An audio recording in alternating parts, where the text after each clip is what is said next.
Так, біз қазір Айша қыздың оптикалық реакциясын тексереміз. Қазір мына затқа, қызыл затқа бала жақсы қарайтын болады.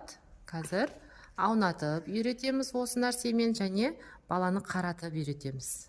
Айша, мамасына қарап отыр. Кел. Кәне.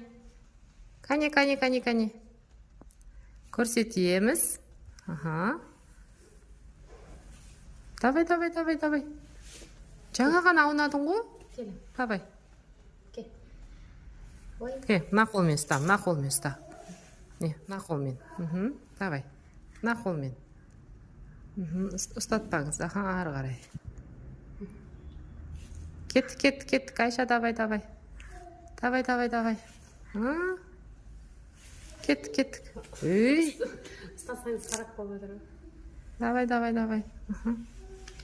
Ой, молодец. Вот мне осылай бала аударылады, аунайды, осылай үйренеді. И оптикалық реакциясы да жақсы дамиды.